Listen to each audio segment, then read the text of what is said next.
naamini leo mpaka half time basi inawezekana kile cha Kibadeni leo kikavunjwa. Kumbe leo mtu anaweza kavunja hat-trick ya Kibadeni. Hat-trick ya Kibadeni leo inawezekana ikavunjwa. Inavunjia kutokea Jangwani, kutokea Msimbazi. Kwani Jangwani kuna mtu kapiga hat-trick kwenye Simba?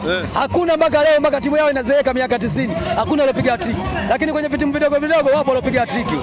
Bwana, baada ya kipindi kirefu sasa tumeona mchezo wa mwisho mwamuzi akitoka nje ya mipaka ya Tanzania. Lakini leo mwamuzi wa nyumbani amerejea kushika kipenga na kuamua mchezo mkubwa na mchezo adhimu dhidi ya Simba na Yanga.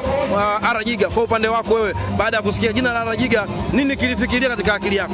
Mimi sijafikiria chochote, kwa sababu hata mwanzo walileta waamuzi kutoka nje waje washauri Simba. Wao kama wao bodi ya ligi wakajiandaa na TFF yao, wakaleta waamuzi kutoka nje baada ya kuona ile mechi na scenario nyingi. Lakini hii mwaka huu katika maboresho ya kanuni wamesema kabisa waamuzi kuja kutoka nje ni ruksa kuja kuchezesha kwenye michezo yetu ya ndani. Na michezo sio mingine, ni hii ya dabi. Kwa nini leo mleta Arajiga? Maana wenyewe wanajua kwa nini wamemleta Arajiga. Mimi siwezi kumkataa kwa sababu ndio mwenye mwamuzi bora kwenye ardhi ya Tanzania. Ashachezesha mechi za kimataifa, kwenye chani kachezesha, kwenye Champions League kachezesha. Kwa hiyo mimi kwangu sina shida nayo. Kikubwa akasimamia sheria 17 ndani ya pitch. Lakini na huyo alofungiwa lock up alafu akatolewa akaendelea kuchezesha, kawekwa pale kwenye uamuzi wa akiba. Kawekwa pale kwenye uamuzi wa akiba. Lakini sisi wawalete wote. Walete waamuzi wote wanaojua, kina Lusim kia wote wawalete, kina Mwinchui wote wawalete, wawepo pale. Sawa, wote wawepo pale. Leo sisi tunawakanda. Leo unakwenda kuwakosa baadhi ya wachezaji wako. Auone kama atakuathiri katika mchezo wa leo muhimu zaidi? Hakuna kitu kama hicho. Simba hawajasajili matoyo. Simba wamesajili wachezaji. Ile sio taa treni brother. Zile gurudumu za treni. Loko moja ina gurudumu karibu 1000. Loko moja tu gurudumu karibu 1000. Sasa ikifa moja, nyingine haziendelei. Kwa hiyo binafsi tumesajili wachezaji kweli. Ndio maana wao kwenye bonanza lao watu wao muhimu wamewaweka benchi.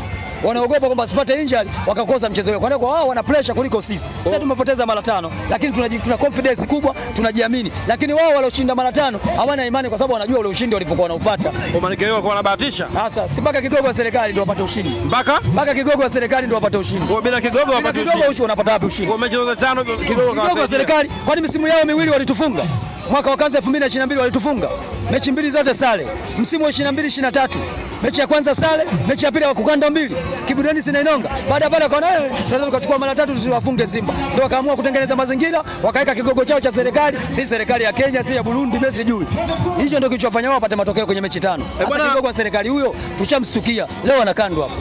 Bwana, safari ya leo inakwenda kufungua pazia ya ligi kuu soka Tanzania bara. Kwa ulivyoona maandalizi ya vilabu mbalimbali, jana tumeshuhudia Singida akichukua kikombe na vilabu vingine, kila mmoja akafanya pre-season ya namna yake. Tunakwenda kushuhudia ligi ya namna gani msimu huu?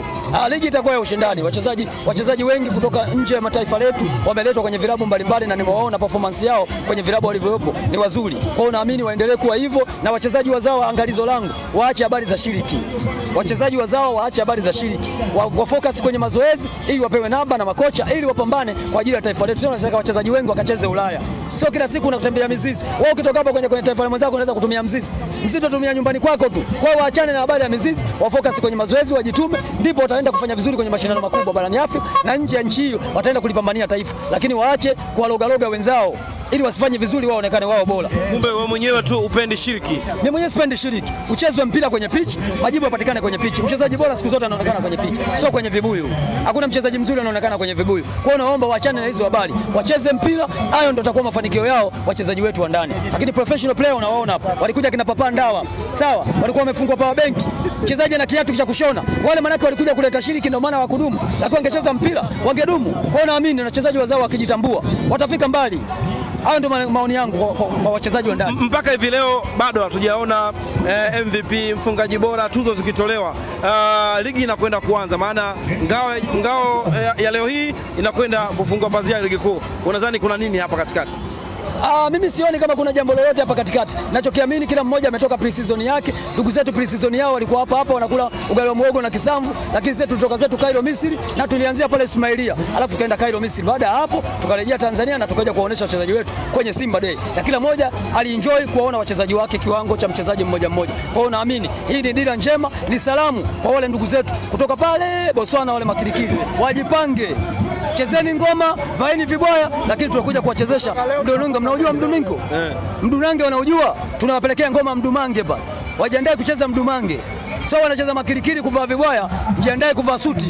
Hiyo ngoma unavaa suti. Kwa hiyo tujiandae mapema. Tukimnyoosha mtani hapa kesho ama kesho kutwa, mnyama yule anapepea. Bwana, kwa kumalizia, ukinitajia top 4 yako ya kutamatisha msimu baada ya mchezo wa leo, tunakwenda kuanza msimu mpya wa 25-26.